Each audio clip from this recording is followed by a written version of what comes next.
Capítulo 7. Manobras.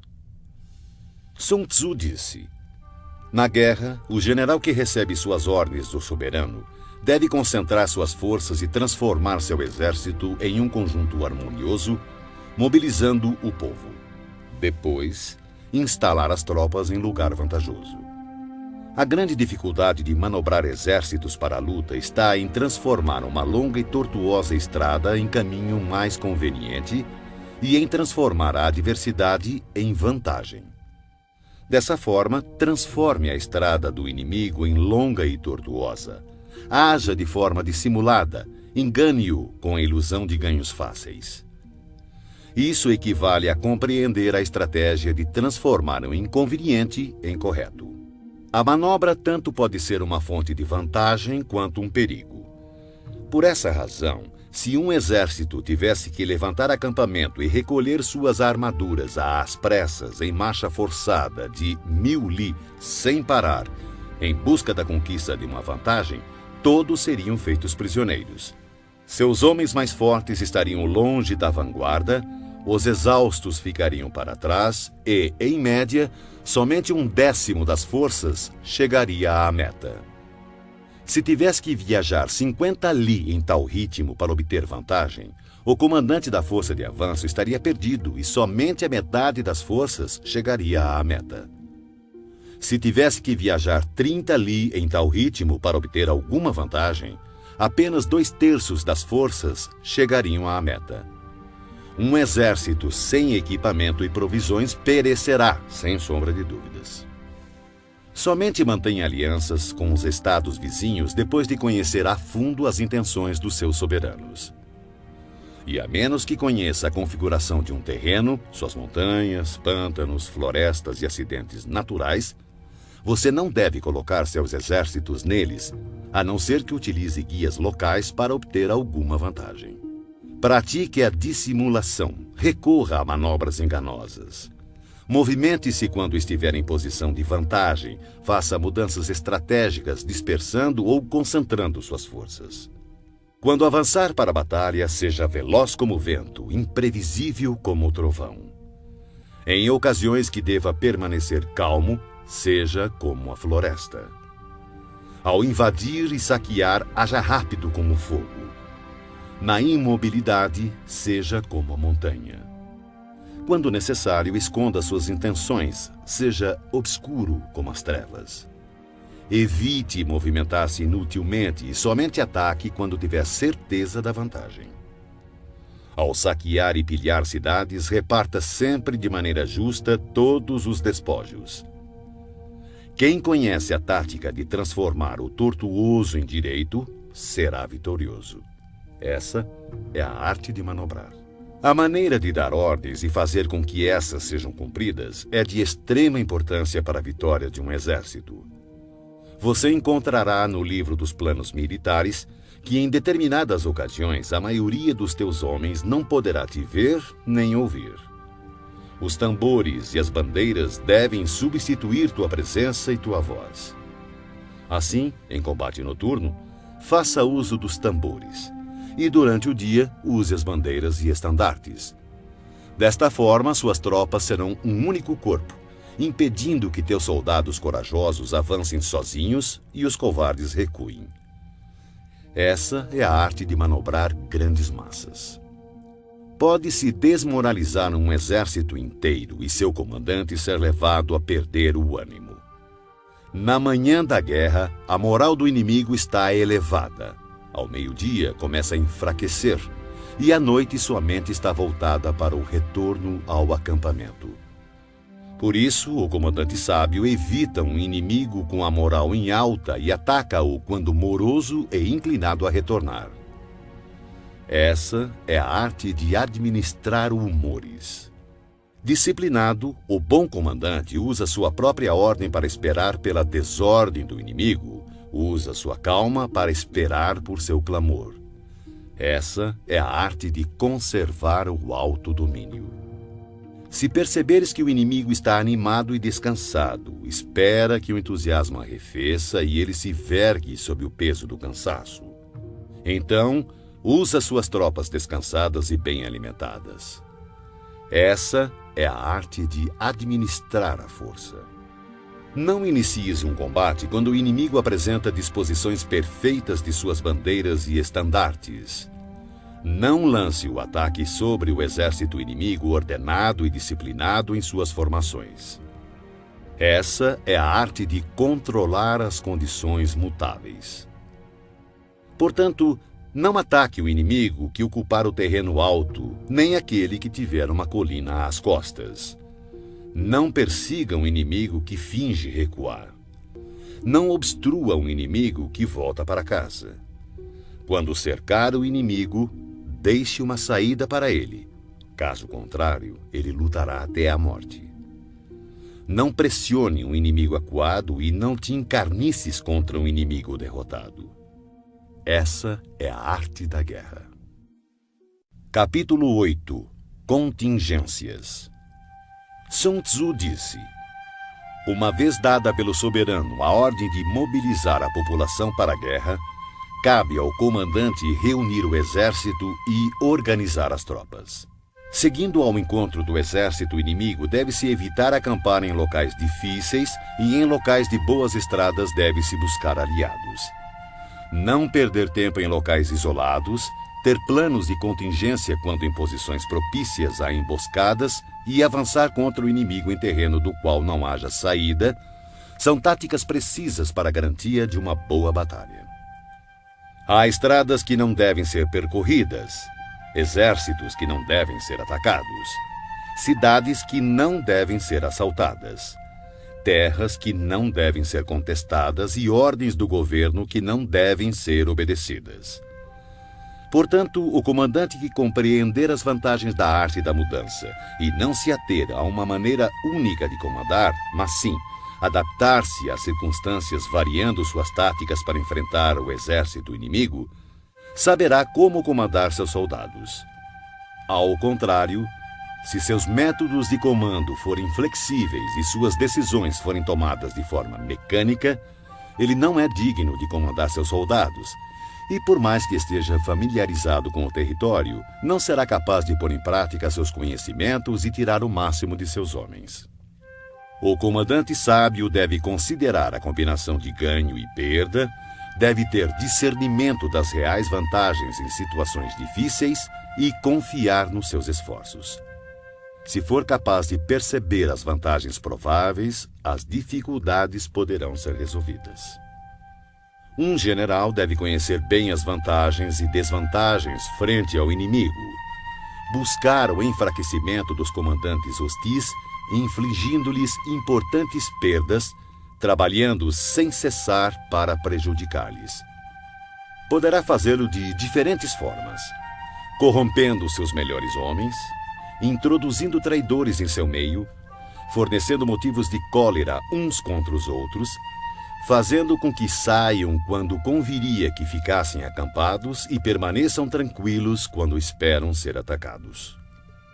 A arte da guerra nos ensina a não contar com a possibilidade do inimigo não vir, e sim estar preparado para ele. Não depender do inimigo não atacar, mas depender principalmente de estar em uma posição invulnerável.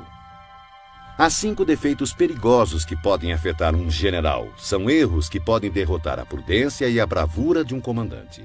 Primeiro, se ele tiver um temerário descaso pela vida.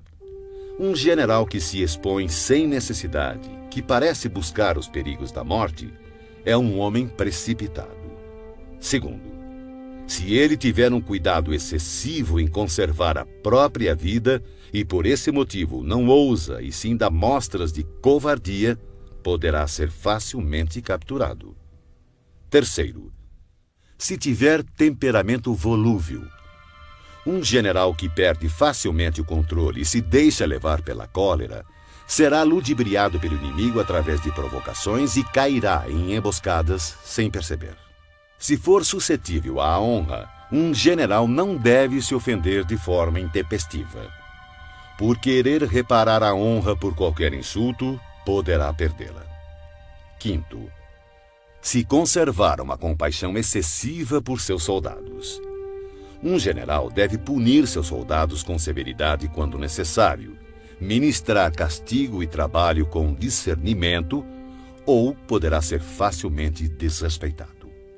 Esses 5 perigosos traços demonstram falhas graves de um comandante e devem ser cuidadosamente evitados, pois são, sem dúvida, os motivos que levam à derrota de um exército e à morte de seu comandante.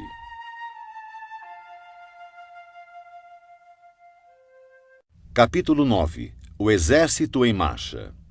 Sun Tzu disse: antes de movimentar suas tropas, se informe da posição de seu inimigo. Quando fizer seu exército marchar, atravesse rapidamente as montanhas e fique nas proximidades dos vales. Acampe sempre em terreno alto e em local ensolarado. Quando travar combate em colinas, não suba ao topo para alcançar o inimigo. Sempre que for necessário atravessar um rio, afaste-se rapidamente da margem e jamais o atravesse em presença do inimigo. Caso contrário, o inimigo esteja cruzando um rio, não vá ao seu encontro dentro da água. Espere. E só ataque quando a metade de sua tropa concluir a travessia. Desta forma, terá mais vantagem no combate. Na travessia de pântanos, sua maior preocupação deve ser sair deles o mais rápido possível, pois além da grande dificuldade de conseguir provisões nestes locais, são terrenos baixos e expostos ao ataque. Se for forçado a combater em um pântano, procure ocupar as orlas, evite adentrar no terreno e, se houver floresta nos arredores, situe-se de costas para elas. Em terras planas e secas, procure se posicionar de forma que seu flanco direito e sua retaguarda fiquem próximos de alguma elevação no terreno. A ideia é ter terras perigosas à frente e seguras atrás. Quando estiver com sua tropa em movimento, o mais importante é buscar as vantagens naturais do terreno que estiver ocupando. Em geral, os exércitos preferem os terrenos altos e ensolarados, pois nestes comida e água são mais acessíveis. Essas condições certamente favorecem uma vitória. Quando as chuvas formarem uma torrente e engrossarem os rios, não arrisque a travessia. Espere que as águas retomem seu curso natural. Evite regiões onde há penhascos com rios que correm no fundo, lugares fechados, moitas espessas e gargantas estreitas, e, se não for possível, abandone esses lugares rapidamente. Enquanto nos afastamos, devemos atrair o inimigo para esses locais e talvez ele caia nos perigos que acabamos de nos esquivar. Tenha cuidado também com lugares cobertos de matos e de pequenos bosques, lagos cercados de plantas aquáticas e charcos cheios de junco. São locais próprios para emboscadas e esconderijo de espiões traiçoeiros. Estando perto destes lugares, não se movimente antes de fazer um reconhecimento de toda a área. Portanto, devo afirmar, mais uma vez, que independente do acampamento ser bom ou ruim, deve-se buscar as vantagens de cada terreno. Além disso, deve-se ficar atento ao inimigo, envie espiões ao longo do caminho e decifre todos os movimentos do adversário.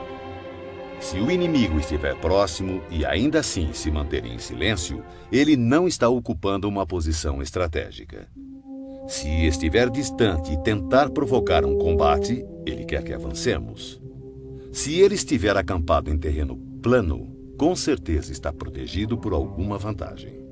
Se houver movimento entre as árvores de uma floresta, fique atento. Pode ser que o inimigo esteja avançando. Se existirem muitos obstáculos entre os arbustos, ele está tentando nos confundir. Se uma grande quantidade de pássaros levanta voo de súbito, é sinal de uma emboscada. Animais assustados indicam que um ataque surpresa está se formando. Se a poeira ergue-se alta, é sinal de carros de guerra chegando. Quando ela é baixa e se espalha rente ao chão, denuncia a aproximação da infantaria. Se a poeira se levanta em pontos esparsos, mostra que destacamentos estão colhendo lenha para as fogueiras. Algumas nuvens de poeira movendo-se de um lado para outro significa que o exército está montando o acampamento.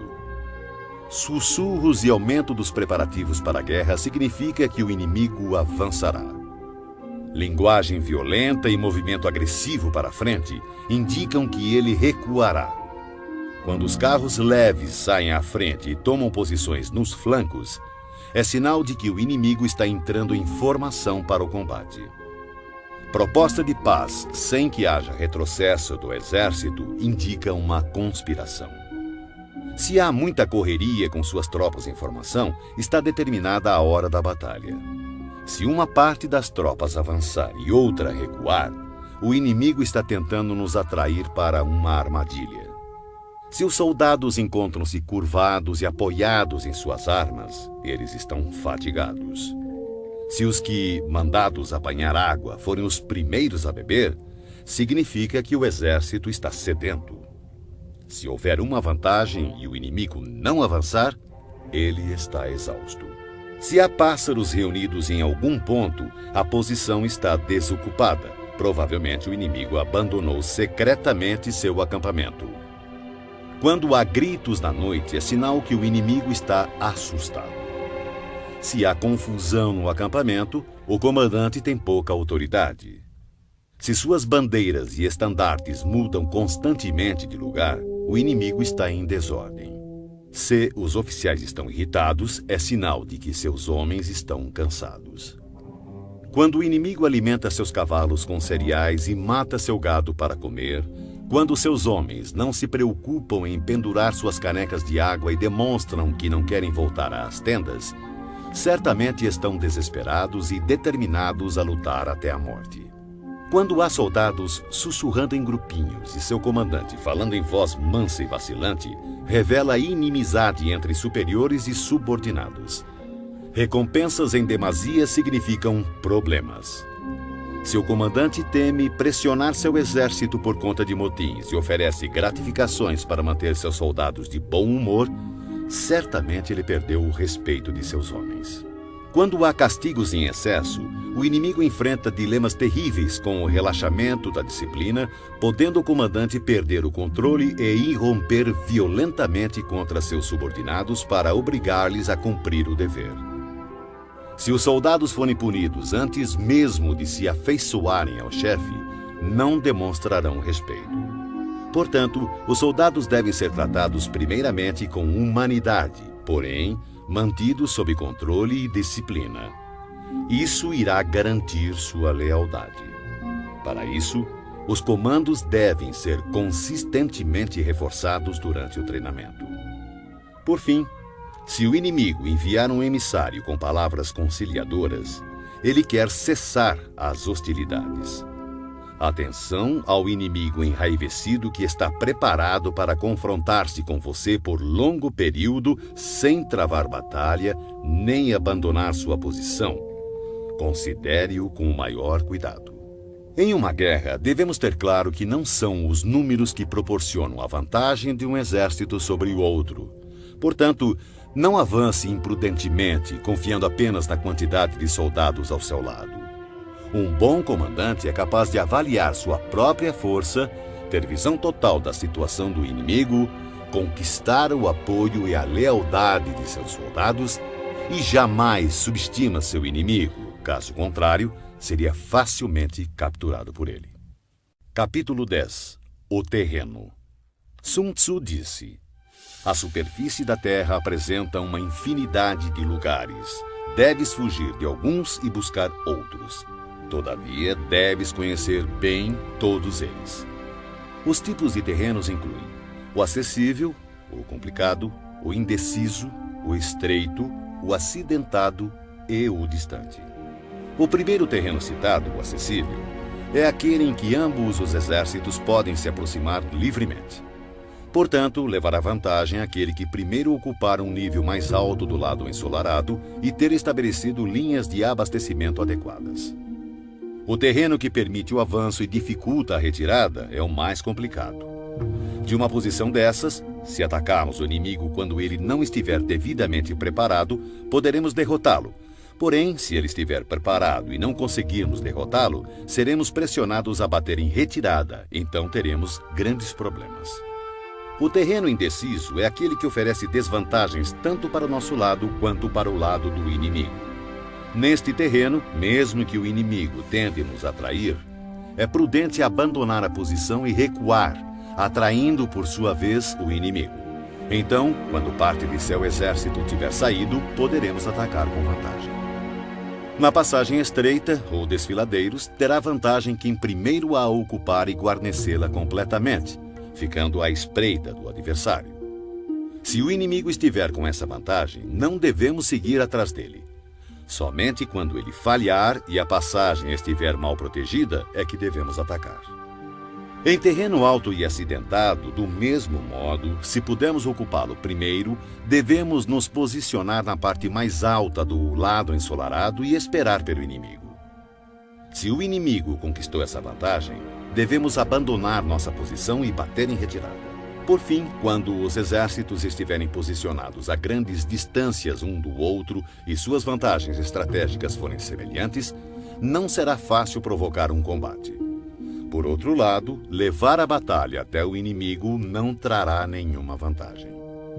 Esses 6 princípios que definem o uso do terreno devem ser do conhecimento total e da responsabilidade do comandante.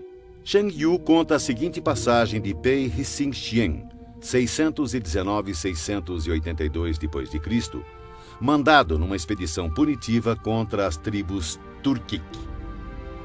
Ao crepúsculo, como de costume, montou seu acampamento, fortificando-o posteriormente com paliçada e fosso, quando, de repente, determinou que o exército mudasse as instalações para uma colina próxima.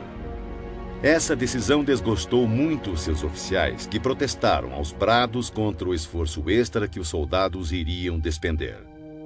Pei Hsing Xian, todavia, não ligou para as reclamações e fez o acampamento ser transferido o mais depressa possível.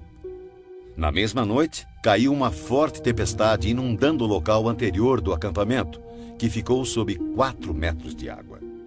Os oficiais ficaram espantados com o acontecido e confessaram seu erro. "Como soube que ia acontecer?" perguntaram. Pei Hsing Xian respondeu: "Daqui por diante, contentem-se em obedecer às ordens sem fazer perguntas desnecessárias." Durante uma guerra, um exército pode ficar exposto a situações de calamidade que não são decorrentes de causas naturais, mas sim são decorrentes de erros cometidos por seu comandante.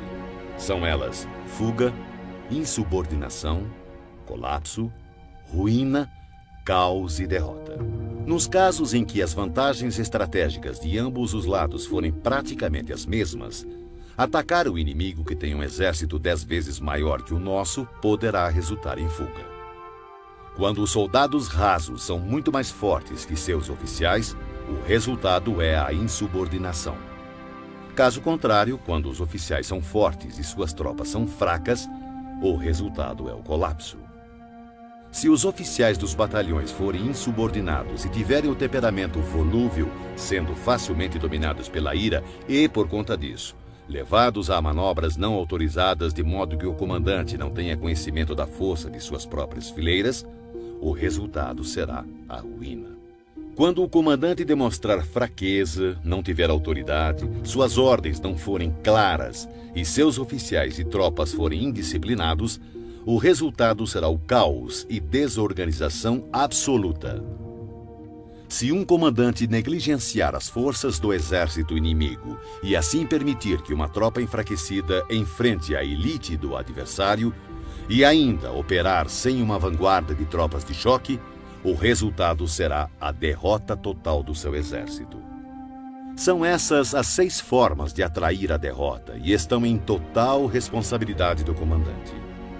A formação natural da região e a posição estratégica de um exército são os grandes aliados em uma batalha. Mas a capacidade de avaliar o inimigo, de criar condições para se chegar à vitória e de calcular astutamente as dificuldades, perigos e distâncias constitui o teste de um grande comandante. Quem conhecer esses fatores e os colocar em prática de forma adequada será vitorioso. Aquele que lutar sem isso, certamente será derrotado. Desta forma, se tiver certeza que o caminho da batalha garante a vitória, então você deve lutar, mesmo contra a decisão de seu soberano. Mas, se o caminho da batalha não assegura a vitória, então não deve lutar, mesmo com ordem do seu governante. O comandante que segue para a guerra sem ter como prioridade fama pessoal e recua sem temer o descrédito, aquele cuja preocupação for proteger seu povo e prestar um bom serviço ao seu soberano, é um tesouro nacional. Se o comandante trata seus soldados como se fossem seus filhos, por recompensa eles o seguirão até os vales mais profundos e o defenderão com a própria morte. Porém, se o comandante for generoso, mas incapaz de fazer valer sua autoridade, seus soldados serão como crianças mimadas e ficarão inúteis. Se soubermos que nossas tropas estão prontas para atacar, mas ignorarmos que o inimigo não está vulnerável, chegaremos apenas a meio caminho da vitória. Saber que o inimigo está vulnerável, mas ignorar se nossas tropas podem atacar para vencer, reduzem à metade nossas chances de vitória.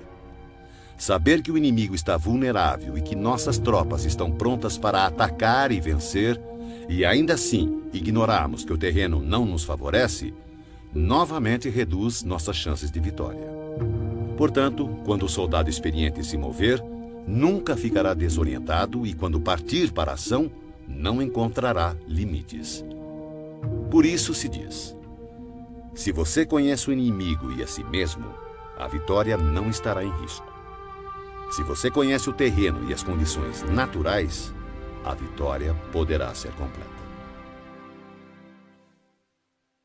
Sun Tzu disse: a arte da guerra reconhece 9 situações de acordo com a variação dos terrenos. O dispersivo, o fácil, o controverso, o aberto, o de estradas cruzadas, o terreno crítico, o difícil, o vulnerável a emboscadas e o mortífero. Quando um comandante está lutando perto de suas próprias fronteiras, este é um terreno dispersivo, porque estando os soldados perto de suas casas e ansiosos para reverem suas famílias, ficam esperando a primeira oportunidade dada por um combate para espalharem-se por todos os lados. Quando as tropas penetrarem apenas um pouco no território do inimigo, chamamos de terreno fácil, porque, embora terreno hostil, não está a grande distância e será fácil retroceder na primeira oportunidade. A região que não oferece muitas vantagens para ambos os lados é chamada de terreno controverso. São terrenos-chave e devem ser disputados. A região ou território onde ambos os lados têm total liberdade de movimentação é chamada de terreno aberto, locais que comunicam-se com o exército inimigo e com as zonas de retirada. Terrenos e estradas cruzadas são territórios que fazem fronteiras com muitos estados, portanto possuem cruzamentos estrategicamente vitais. O primeiro a atingi-lo terá a vantagem de fazer aliança com outros estados. Quando um exército tiver penetrado em território hostil, deixando para trás cidades fortificadas, este é um terreno crítico. Denominamos terreno difícil toda a região trabalhosa de atravessar, sejam florestas, montanhas, pântanos, desertos ou precipícios. Regiões pelas quais o acesso só é possível através de estreitos desfiladeiros, de forma que uma pequena quantidade de inimigos é suficiente para atacar nossa força principal, são considerados terrenos vulneráveis a emboscadas ou ataques. Enfim, terrenos mortíferos ou sem saída são locais de perigo constante, onde devemos combater com toda a nossa força para sobrevivermos. Assim, em terreno dispersivo, não lute. Em terreno fácil, não pare. Em terreno controverso, não ataque. Em terreno aberto, não tente barrar o inimigo. Em terreno de estradas cruzadas, faça alianças.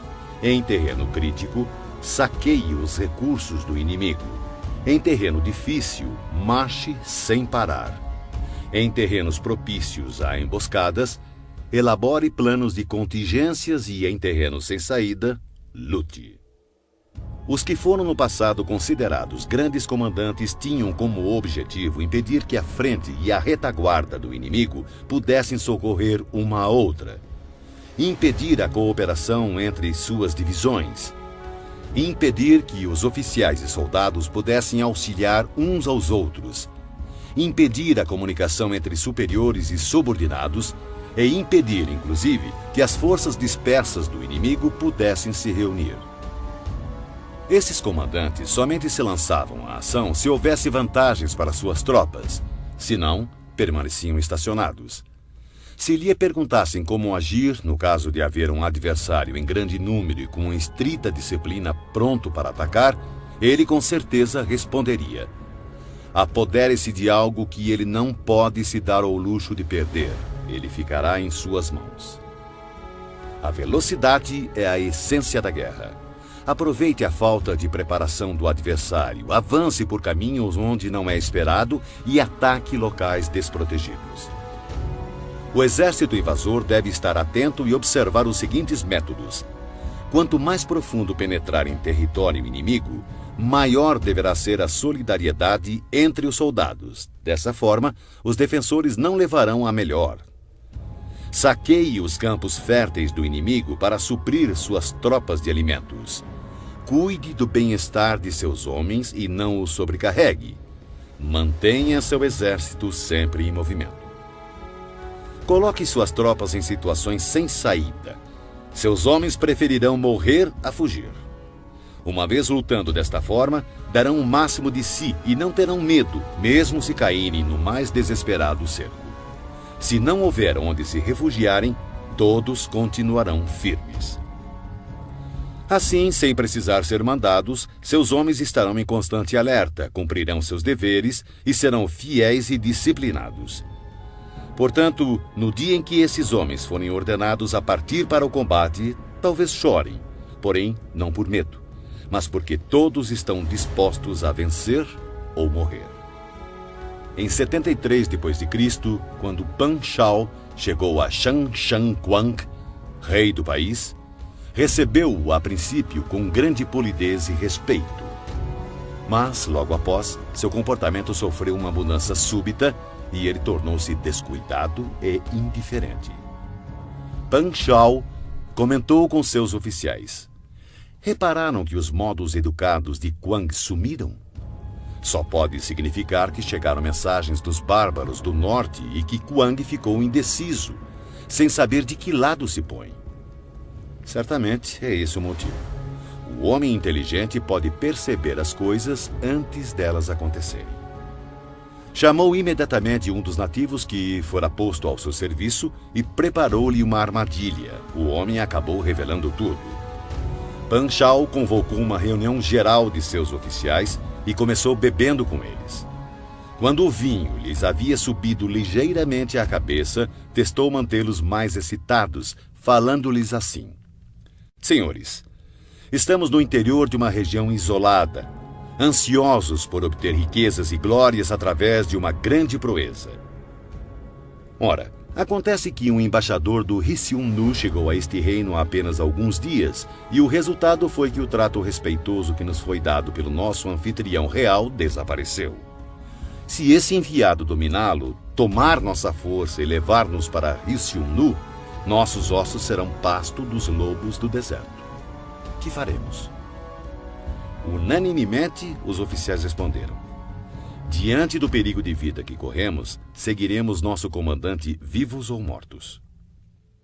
Não se alcança sucesso nas batalhas a menos que os soldados tenham sagacidade e objetivos em comum e, mais importante ainda, espírito de cooperação.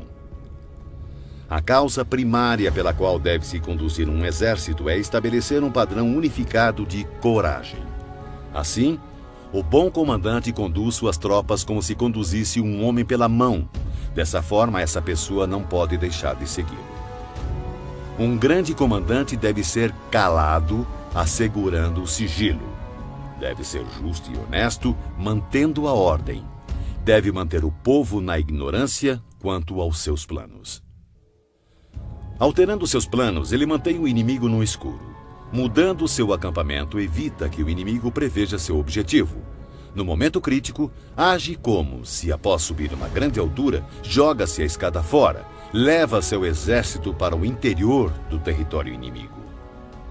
Ao invadir um terreno hostil, a regra geral é que penetrar profundamente no território do exército inimigo dá coesão. E se a invasão for superficial, mais facilmente seus homens se dispersarão.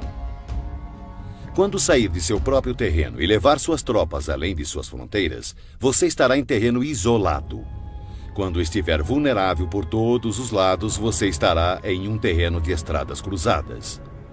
Quando à sua frente houver um estreito desfiladeiro, você estará em um território propício a emboscadas. Quando estiver sem saída, você estará em um terreno mortífero. Portanto, em terreno disperso, deve unir suas tropas. Em terreno fácil, mantenha ligações estreitas entre as tropas. Em terreno competitivo, deve-se acelerar a marcha. Em terreno aberto, dê mais atenção à defesa. Em cruzamento, reforce as alianças. Em terreno crítico, mantenha uma linha permanente de abastecimento. Em terreno difícil, continue sempre avançando. Em terreno vulnerável, bloqueie as passagens de acesso. E, finalmente, em terreno mortífero, lute até a morte. Antes de firmar aliança com estados vizinhos, procure conhecer as intenções de seus soberanos.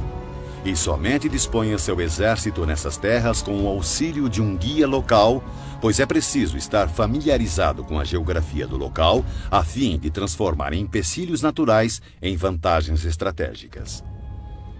A seguir, fatores que não devem ser ignorados por um exército digno de um rei. Ofereça recompensas grandiosas, dê ordens extraordinárias e você comandará o exército inteiro como se fosse um único homem. Dê tarefas às tropas, mas não revele suas reais intenções.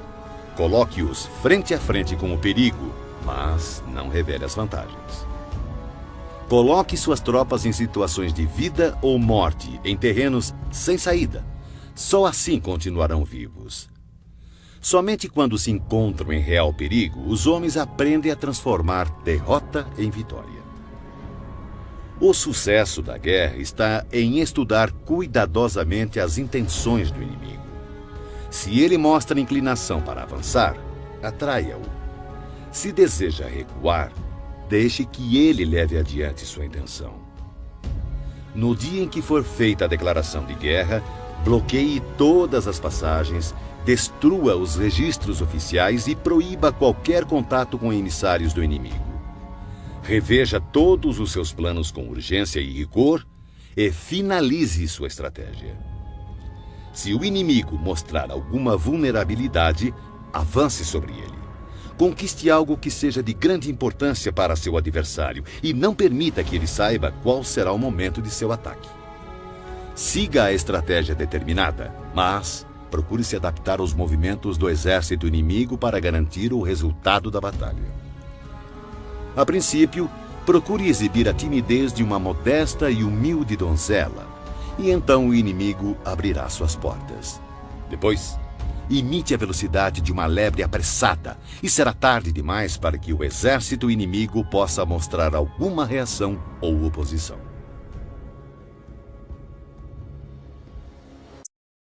Capítulo 12. O ataque pelo fogo. Sun Tzu disse: existem 5 meios de atacar com fogo. O primeiro consiste em queimar os homens. O segundo, queimar as provisões. O terceiro, queimar transportes e equipamentos. O quarto, queimar arsenais e depósitos. E, por último, lançar fogo contínuo sobre o inimigo. Para iniciar um ataque com fogo, deve-se manter sempre preparado um material inflamável e aguardar que o tempo e as circunstâncias estejam favoráveis. Deve-se observar que a época mais adequada para o uso do fogo são os períodos quentes e secos. Há ainda os dias mais propícios para o alastramento das chamas, são aqueles em que a lua estiver passando pelas constelações da cesta dos ventos, do muro, das asas e da plataforma do carro, pois estas constelações determinam dias ventosos. No ataque com fogo, deve-se estar preparado para variar a maneira de agir de acordo com as mudanças de situação, que podem ser 5. Primeira, quando o fogo invadir o acampamento do inimigo, deve-se esperar uma reação imediata. No entanto, se as tropas inimigas permanecerem em silêncio mesmo com o lavrar do fogo, contenha seu ímpeto e não ataque. Segunda, se logo após ateares fogo observar que as chamas ganham altura e, se puder atravessá-las, ataque e não dê ao inimigo a chance de apagá-las. Se não puder atravessar as chamas, permaneça onde está. Terceira, se for possível iniciar um ataque com fogo estando fora do campo inimigo, não entre em suas fronteiras, mas assegure-se de atacar no momento mais adequado. Quarta, considere sempre a direção do vento, atacando em seu favor. Jamais ataque contra o vento ou vai sofrer tanto quanto o inimigo. Quinta, se o vento soprou continuamente durante todo o dia, certamente ele cessará ao anoitecer. Tome precauções para não ser surpreendido. Todo exército bem treinado deve dominar os 5 desdobramentos relacionados ao ataque com fogo e devem ter conhecimento do movimento das estrelas para identificar os dias mais adequados para que possa iniciar esse tipo de ataque. Demonstra grande inteligência aquele que usa o poder do fogo para atacar. Os que usam a água conseguem um acréscimo de força, mas não são eficientes em privar o inimigo de suas provisões. A água será bem utilizada para interceptar e ilhar o inimigo. As diferentes maneiras de combater com fogo proporcionam uma plena vitória, mas é preciso saber colher os frutos ou todo esforço será uma perda de tempo. É de grande importância também reconhecer o mérito de teus homens e recompensá-los, pois se tuas tropas só enfrentarem dificuldades e trabalho sem o devido reconhecimento, perderás o respeito de teu exército. O general esclarecido melhora seus recursos, comanda seus soldados com autoridade, mantém-nos juntos pela boa fé e os torna serviçais por boas recompensas. Se a fé diminuir, haverá separação. Se as recompensas forem deficientes, as ordens serão desrespeitadas. Em batalhas, quaisquer que sejam os resultados, o gosto sempre será amargo, mesmo para os vencedores. Portanto, a guerra deve ser a última solução e só deve ser travada quando não existir outra saída. Um soberano jamais deve decidir pela guerra se estiver dominado pelo ódio ou vingança. Um bom comandante não deve mobilizar suas tropas se tiver o coração tomado pelos mesmos sentimentos. Ambos devem aguardar dias mais serenos para ponderar, pois uma pessoa em crise pode recuperar seu bom humor, assim como uma pessoa no calor da paixão pode encontrar novamente equilíbrio. Não marche a não ser que veja alguma vantagem. Não use suas tropas a menos que haja alguma coisa a ser ganha. Não lute, a menos que a posição seja crítica, pois o que jamais poderá ser recuperado totalmente é um estado devastado pela guerra, nem tampouco ressuscitar seus mortos. Portanto, o governante esclarecido considera a batalha com prudência e o bom comandante move-se com cautela. Esse é o caminho para se manter um país em paz e seu exército intacto. Capítulo 13. Os espiões. Sun Tzu disse: constituir um exército de 100.000 homens e percorrer com ele longas distâncias gera grandes perdas ao povo e custa muito para os cofres públicos. Podemos estimar cerca de 1.000 peças de ouro por dia. Isso acarretará distúrbios internos e externos, homens cairão exaustos nas estradas e cerca de 700.000 famílias terão dificuldades de manter seus trabalhos nos campos. Uma guerra pode durar anos. A vitória é decidida em um único dia. Portanto, continuar na ignorância a respeito da condição do inimigo para poupar quantias em dinheiro é um ato extremo de desumanidade. Não lamente o dinheiro empregado para corromper traidores e obter informações do campo inimigo. O que possibilita ao soberano inteligente e seu comandante conquistar o inimigo e realizar façanhas fora do comum é a previsão, conhecimento que só pode ser adquirido através de homens que estejam a par de toda a movimentação do inimigo. Por isso, deve-se manter espiões por toda parte e informar-se de tudo. Existem 5 tipos de espiões que podem ser usados: espiões locais, agentes internos, agentes duplos espiões dispensáveis e espiões indispensáveis. Quando os 5 tipos de espiões estão ativos e ninguém pode descobrir o sistema secreto, chama-se a isso teia imperceptível. Primeiro, espiões locais são os próprios habitantes do país inimigo quando colocados a nosso serviço. Segundo, agentes internos em geral são funcionários do inimigo, homens ofendidos por ocuparem posições subalternas, concubinas gananciosas por ouro, pessoas volúveis que estão sempre em cima do muro. Para lidar com este tipo de espião é necessária muita cautela. Terceiro, espiões duplos são espiões do inimigo que trazemos para o nosso lado através de suborno e promessas liberais.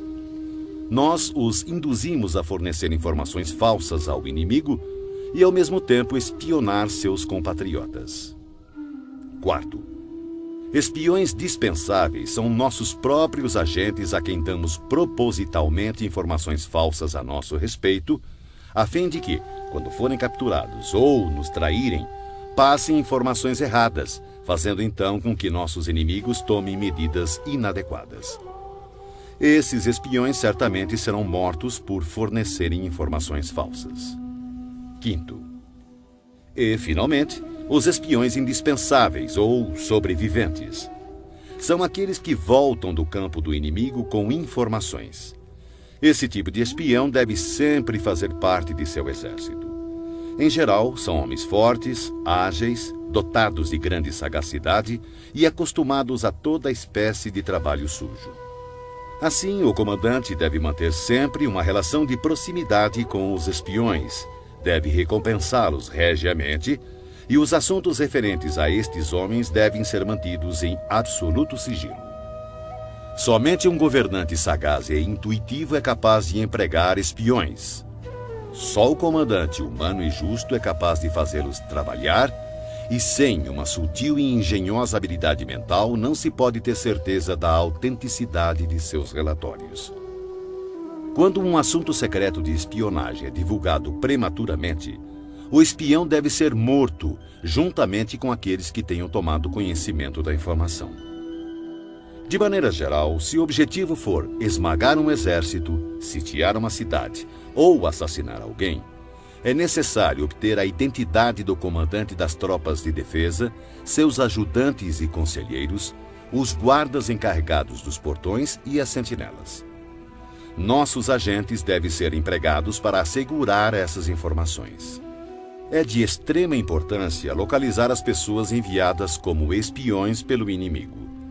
Se cuidarmos delas com generosos subornos, podemos empregá-las como agentes duplos e, através destes, poderemos recrutar espiões locais e agentes internos. Além disso, é a partir do trabalho dos agentes duplos que saberemos quais falsas informações devemos passar aos espiões dispensáveis para que transmitam ao inimigo. E com base no que obtivermos dessas mesmas fontes, poderemos completar as missões dos agentes indispensáveis. Desta forma, os espiões duplos devem ser tratados com a maior generosidade, pois eles são a chave de todo o serviço de espionagem. Os espiões são peças de fundamental importância em uma guerra, porque a capacidade de movimentação eficiente de um exército depende do serviço secreto destes agentes. Portanto, o soberano esclarecido e o comandante hábil, por serem capazes de atrair pessoas de extrema inteligência para se tornarem seus espiões, estarão destinados a grandes conquistas.